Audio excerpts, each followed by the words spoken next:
উজানে পাহাড়ি ঢল ও অতি বৃষ্টিপাতে দেশের উত্তরাঞ্চল সহ বিভিন্ন নদ নদীর পানি বৃদ্ধি অব্যাহত রয়েছে।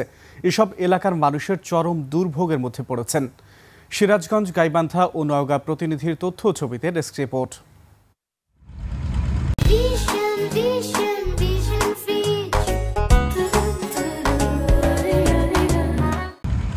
গেল ২৪ ঘন্টার ব্যবধানে সিরাজগঞ্জে পানি ৭ সেন্টিমিটার বেড়ে বিপদসীমার ৪৩ সেন্টিমিটার নিচ দিয়ে প্রবাহিত হচ্ছে। পানি বৃদ্ধির ফলে কাজীপুর সদর, বেলকুচি, চৌহালি, এনায়েতপুর ও শাহজাদপুরের চর ও নিম্নাঞ্চল প্লাবিত হয়েছে। তলিয়ে গেছে রাস্তাঘাট ও স্কুল কলেজ মাঠ। পানি বাড়লো হঠাৎ করে, আরো পানি বাড়বে। পানির অবস্থা বেশি ভালো না, পানি খুব বাড়তে এসছে। কালকে খুব নামাই গেছি, আজকে আটু পানি হঠাৎ করে মনে করেন এই সময় কারণ কতদূর কি হবে বলা যাচ্ছে না, কিন্তু পানি হলে কারণ ক্ষতি হবে।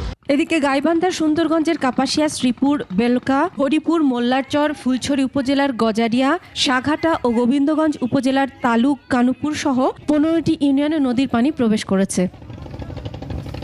নওগাঁয় সার্বিক বন্যা পরিস্থিতির উন্নতি হয়েছে। আত্রাই নদীর পানি আহসানগঞ্জ স্টেশন পয়েন্টে বিপদসীমার মাত্র ১২ সেন্টিমিটার উপর দিয়ে প্রবাহিত হলেও অন্যান্য নদ নদীর পানি বিপদসীমার নিচ দিয়ে প্রবাহিত হচ্ছে। ফসলের মাঠ, ঘরবাড়ি, সড়ক ডুবে গেছে।